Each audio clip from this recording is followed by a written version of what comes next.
Time to shine today, varsity squad. It is Scott Ferguson, and I have my neighbor here to the south here in South Florida, someone that I respect immensely.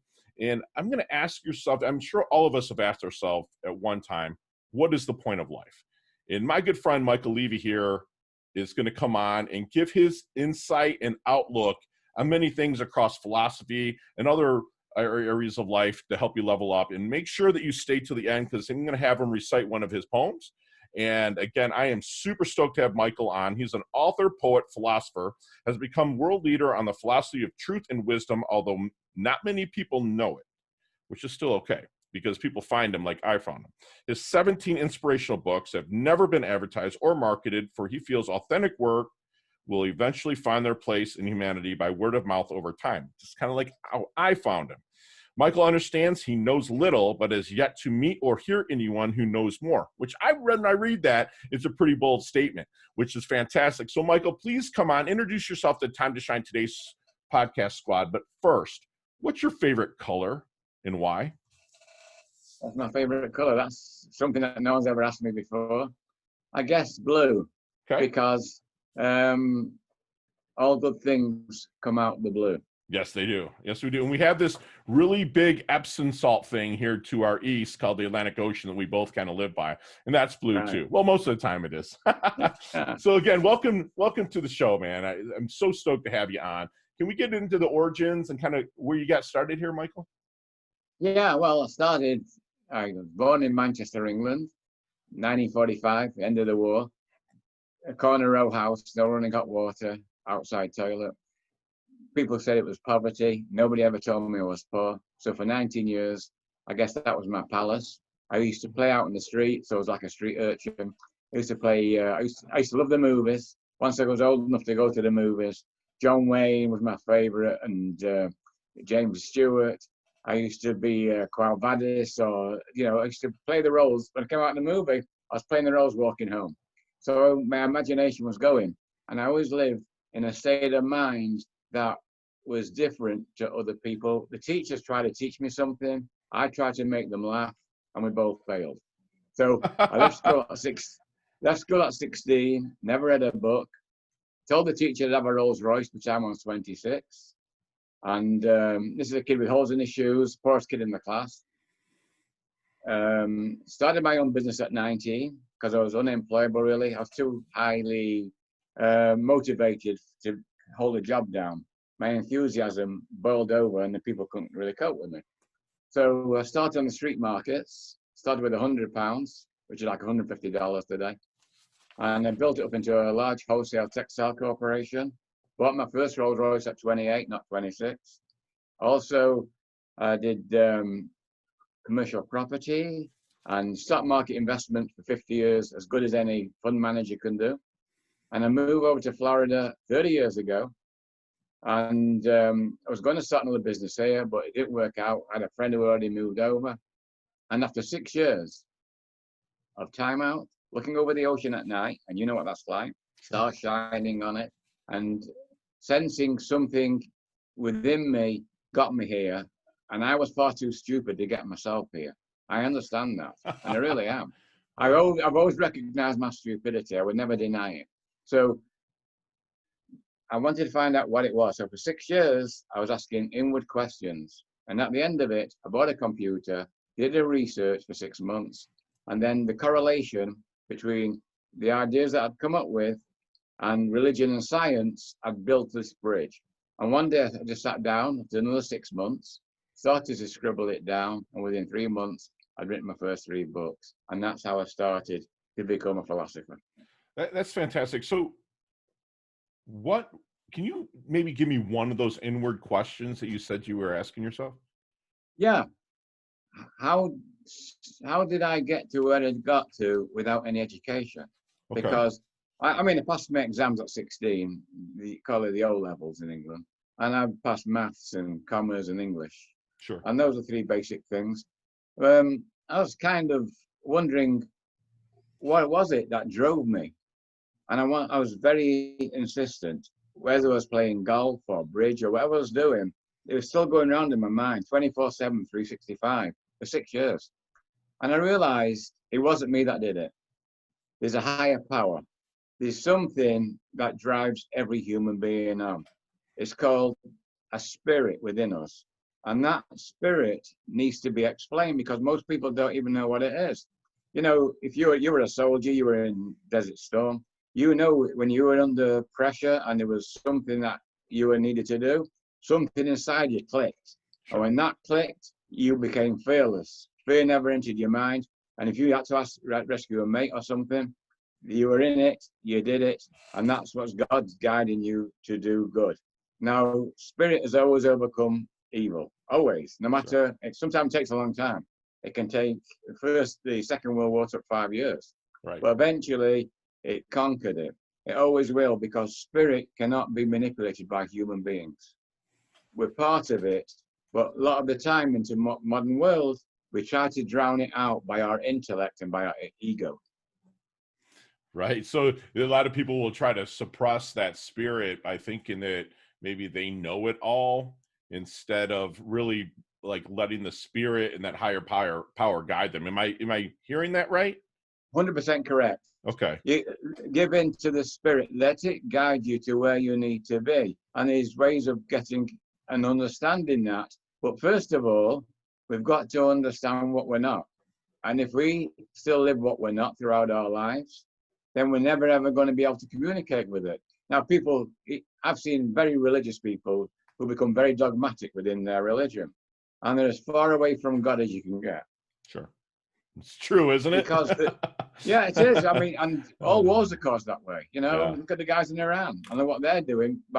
Now, I've met Muslims and they're very nice people. Rumi was a Muslim poet. He's left a wonderful legacy of poetry for people. But when people get indoctrinated and they use it to differentiate themselves from other people, then they try and split a spirit up. And that's done by ego and by intellect. Right. Not by intelligence. Spirit is intelligence, you see. Yes. And we're all born with that intelligence. Absolutely. But as we grow up, we start to learn things through education, and then we start to distance ourselves. We put the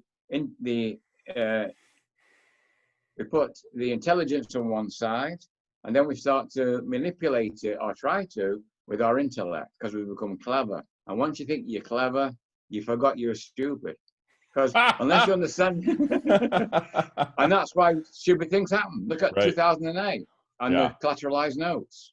All those people that devised those notes and all the bankers were all clever people. Yes. Only after the event did they realize how stupid it was. And it took the whole of the economy right down to the precipice. So their spirit got suppressed by their ego, in a sense. That's fantastic. You know what? I hope you take this as a compliment. Oh, no, go ahead. But I feel like I am speaking to the reincarnated philosopher Seneca the Stoic. Are you familiar? I've heard of these guys. This is true. I've never read a book. Okay. So I've seen quotes from these guys. Absolutely. Yeah. And I did research. But yeah, you know, everybody, if somebody reads my book, they'll say, well, this is what Jesus said. This is what Buddha said. This is what Carl Sagan said. This is what Einstein said. They'll see things in it that other philosophers said over time because we all get it from the same place. Sure. But we can all interpret it in our different ways. Right. And our modern day living, we've got to interpret it in a way so that people can get the three things that they want out of life. And the three things that people want is the health, to remain healthy throughout their lives.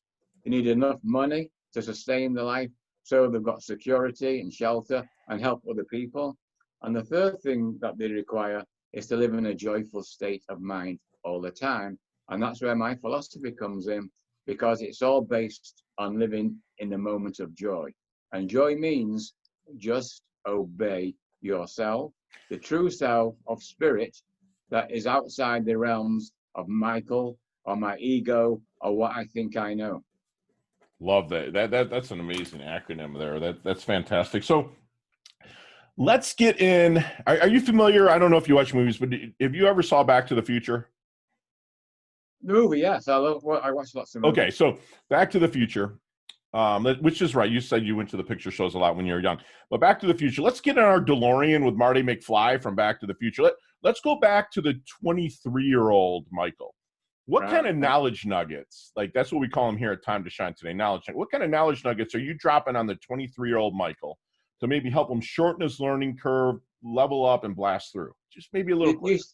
you, you just sent a shiver down my spine because at 23, my mum died at 53 years of age. Sorry. Oh, whatever age you could have picked out on me, that was the most dramatic time in my life. I'm from the Jewish religion, so in the Jewish religion, I grew up in that era, although I didn't kind of question a lot of it. Right. But you say prayers at night, and for 2 days, I couldn't speak to anybody. I was totally devastated. But on the third day, I was laughing and telling jokes. And the night before, I went into a very deep sleep, and I didn't know what happened to me. That's why when I took the 6 years of time out, that was one of the questions I was asking myself. What happened to me to transform me? I realized my mum's physical presence has gone. The person I love the most in the world, the person that nurtured me, an angel to all other people, ran everywhere, did all good work for everybody, and the stress killed her at a young age. And she became a pinprick cushion for all the operations that she had. And she was operated on by a few doctors who didn't know what they were doing, and they killed her on the operating theatre. So for a young kid like that, May 23, we had 2 children at the time, 2 young tots. And I didn't know what it was that brought me back into a state of joy. But then I realized she had gone nowhere. She's still within me. The love never died. And she's with me now while I'm speaking. And it's incumbent upon me to keep her happy while I'm alive. And all my ancestors who have died in some circumstance, but had enough to pass on the genes and the DNA, which we all have. All those ancestors that we've had had to go through severe things to survive. We go back thousands of years.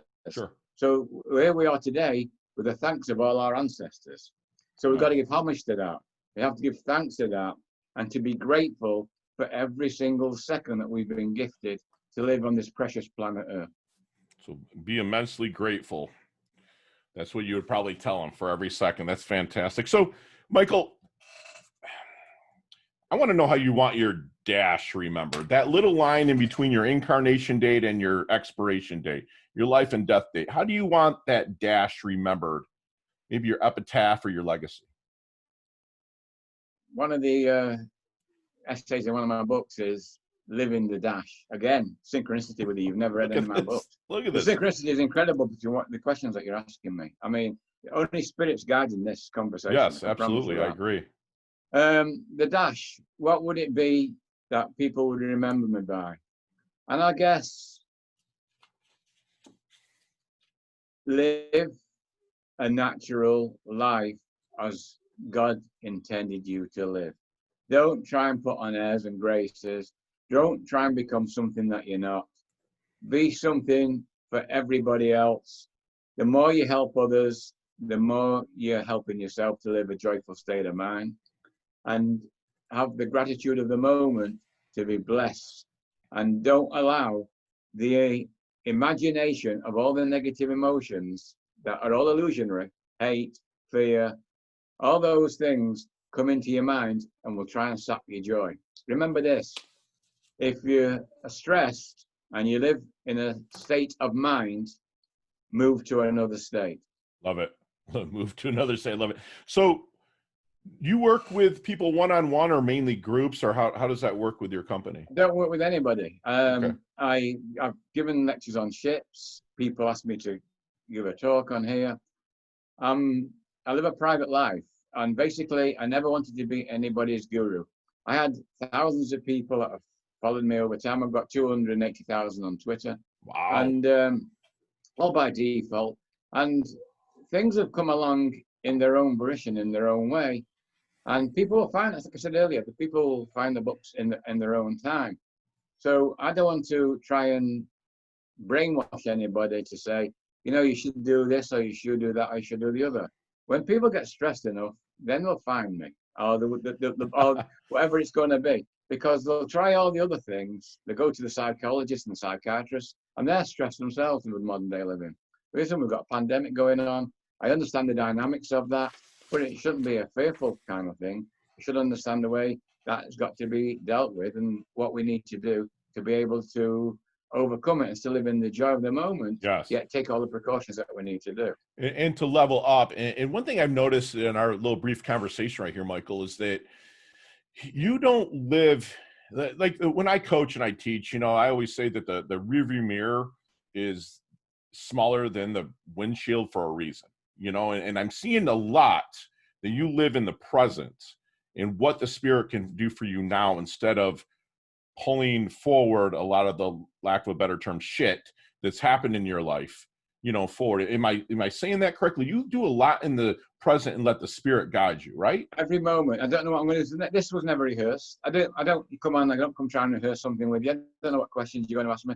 Sometimes people want to interview me and they say, we'll send you the questions. I said, if you send me the questions, you won't be interviewing me. Right. I don't want to know what you're going to be telling me. Life isn't a rehearsal. Right. I don't know. I want to live in the moment and let spirit answer for me. And every spirit guided my hand. When I read the poems out to you, spirit guided those poems. I didn't do it. I'm not smart enough. I'm not clever enough.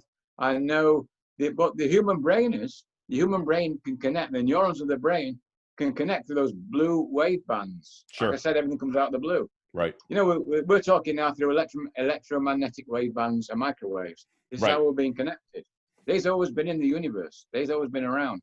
But people don't realize how the people of the past, the sages, access their wisdom.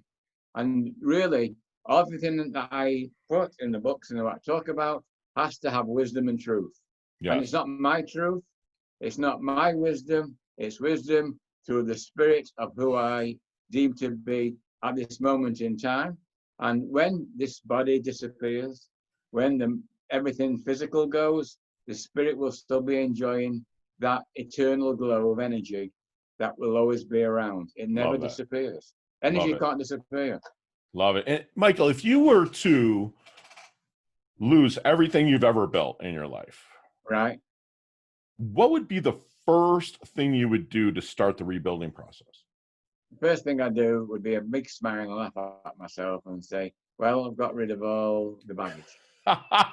That's right. You give that fresh start. I love that you pulled that forward into an opportunity instead of saying, oh man, this sucks and whatnot. But all right. So Michael, as we kind of wind things down a little bit, we still have a ways to go, but as we wind things down here, just a tad, like we like to do our leveling up lightning round. Okay. I'm going to ask you about 5 or 6 questions. Okay. No explanations. You can answer these in like 5 seconds. I just want to hear what the top of your head. Okay. Go ahead. Excellent. Let's level up. What is the best leveling up advice you've ever received, Michael? The best level of advice is from an old guy in his 80s. He was actually a very greedy man, but he came out with knowledge of gift. He said, whenever you have a bad deal, whether it be the stock market, no matter what it is, enjoy it and have a masochistical kick out of it, and it'll teach you not to make the same mistake again. Love that. Love it. So share one of your personal habits that contributes to your success. Personal habits is to understand my stupidity and to understand that on a daily basis, I'll always do something stupid, some small things. And when it comes to the bigger things, the more major decisions, I'll step back from it. Gotcha.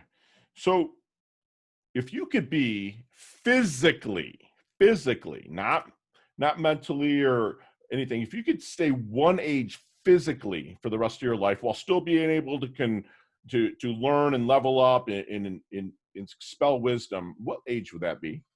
The age I would live throughout my life would be ageless. Okay, that's the best answer I've ever had. Fantastic. Michael, is there any favorite charity or an organization you like to give your time or money to? They're all, everyone that comes along. Feed the Homeless is one of the... Thank you for saying that. The people who are out in the streets. They've had a tough time and they've not been able to cope with that. Understood. And that you can do that just by walking down the street. You can.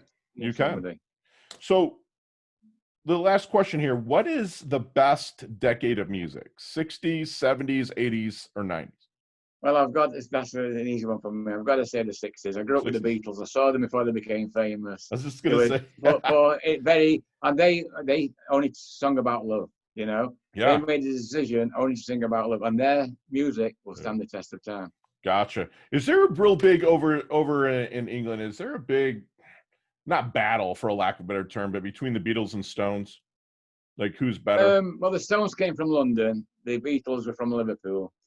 So there was at the time the Londoners. You had the ones and the Rockers in our day, and there was a kind of good thing going on. But the Beatles beat them hands down. I mean, but Oh, they all were both day. great groups. Oh They're my gosh. both great. They're I both great. love the Beatles. I mean, that's my Yeah. first record that my dad gave me. I still have it in original condition of Meet the Beatles. I have that record, the vinyl, and it's from, he had bought it when it first came out, but I have it. He gave it to me for a graduation present because that's all I listen to is vinyl. So I know it's crazy and it's weird, but I have a record player. It's funny. I have a record player that's hooked into Bluetooth speakers. So I can actually hear it. I like to hear the, the sounds that you have off vinyl. That's fantastic. So, Michael, what would your definition of a life well lived be? A life well lived is one where you've lived every moment in a state of joy, that you've never allowed anything to interfere with it, and that you've done the best you can to pass that joy on to other people. That's a life well lived. That is fantastic. Hey, so Michael, let's recite a poem for us. Let's hear a poem. Right, let's see what we can pick out. I wrote this last book I wrote called Soul Upon Inspirational Poetry. Okay. And if we can keep it to around a minute and a half, that would be fantastic. Okay, well, let's do a quick one then. Let's do a very light one. I won't do anything metaphysical. A lot of it's for meditation, but let's raise our glasses and make a toast. To a simple pleasure we embrace the most. Joy is our hobby. What a powerful force, entering the human race as a happy hobby horse. Contentment of living should never be a wager. Keep a steady pace. Don't become a galloping major. Jockeying for position could make us interfere in the celebration of life, which we all hold so dear. Steering our course on the right track, reining in the anxiety that sometimes does attack. A smile on our face will be in the frame. A photo finish winner, more happiness will be our game. Every moment a pleasure, no whip to crack. With love on our saddle, there's no looking back. Cantering up the straight, gifts of wonderment unfold. Jumping over hurdles, led by a soul of gold. Love that. All I heard was just live in the moment and have fun and be joyful. Hopefully I picked up the right message. Question that you asked me. Yeah, that's fantastic. Michael, how can we find you, my friend? My website is called pointoflife.com. Okay. And I'm at Twitter, at Michael Levy at Twitter. That's my Twitter handle. I'm on LinkedIn, same name. Yep. Those are kind of the three platforms that I've got. On pointoflife.com, there's a blog on there. There's some poetry. There's some essays that people can look at. It won't cost them a dime to look at it. Some interviews. Yes. If this is on, I can put this on later. Oh, please do. I'm looking at, he's got a mad amount of followers. His fantastic website, which does have, I did kind of breeze through some of the blogs, but now I want to really dig into the poetry because that poetry is how I like to read and it flows so nicely. So tell us a little bit about the Cutting Truths that's coming out. I know you don't promote your books and stuff like that, but I do want to hear a little bit about this. The Cutting Truths is a book that is probably the best. If I was to recommend one book for people to read, there's not much poetry in that one, but it's 50 essays of life. And I write in essay form. And it's basically starts off dealing with myths and the ancient myths of the Greeks and the Romans and stuff, and explains some of that. And then I invent a new myth about the sea goddess. And then those are the first couple of essays on it. And then it goes on to looking at everyday life. We talk about the stock market and what can be done there. Talk about people's health, how they can help themselves with nutrition and all the other things that they need. It's simple to do certain things. Once we get over certain ideas with our mouths, it's taste buds that are trained. If we want to make a change, all we've got to do is change the taste buds. And then it goes on to a few deeper subjects and the way we process our thoughts. And where do the thoughts come from? Do we choose our thoughts or do the thoughts choose us? So are we really in control of our thoughts?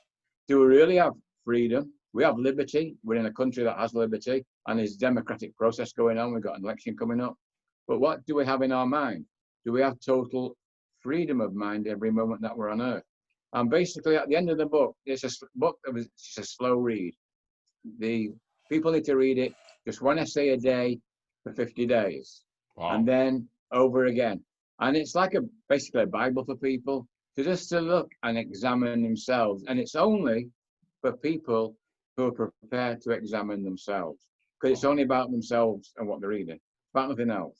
Love it. And squad, I'm going to ask a favor of Michael, but I'm going to do a giveaway of the book.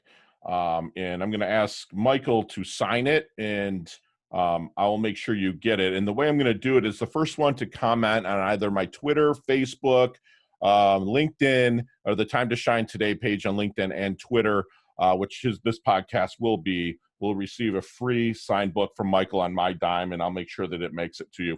And we have just gotten, I always say this, but this is a free masterclass from somebody that's actually got busy living, L-I-V-I-N. He's a very unique state of mind. This is why I saw my friend Michael. He's going to remind us that a spirit lives within us, and it needs to be explored. It cannot be suppressed by the ego. So give into the spirit and let it guide you. You know, he's going to remind us the three big things of health, money, and joy is what a lot of his philosophy is built around to help you level that up. You know, joy, the acronym for joy, never heard this, going to start using it, going to steal it from my friend Michael, just obey yourself, J.O.Y. You know, he's grateful every second. He's going to remind you to do the same. You know, if you run through a bad deal, or like we say, a failure where we fail forward, during that fail or a bad deal, enjoy that time. Enjoy it as much as anything else, even the good things, because it's going to be finite. It's going to end. No matter anything good or bad is going to end. That's what we always talk about here in Time to Shine Today. No matter good or bad, it's going to end. Michael reminds us to enjoy the downfalls, enjoy it, and learn and embrace and pull forward the knowledge you get from it. And he's going to remind us again to live every moment in a state of joy, and also, most importantly, pass that joy forward. And that's what I got to do with this episode with here, my good friend, Michael Levy. And Michael is humble, yet hungry. He's always leveling up. I'm so privileged to have you on, Michael. I can't wait to do some collaborations in the future, my friend. Thank you, Scott. And I'm so privileged to meet a guy who is blessed and guided by spirit. Thank you so much. I appreciate it. You're welcome, my friend.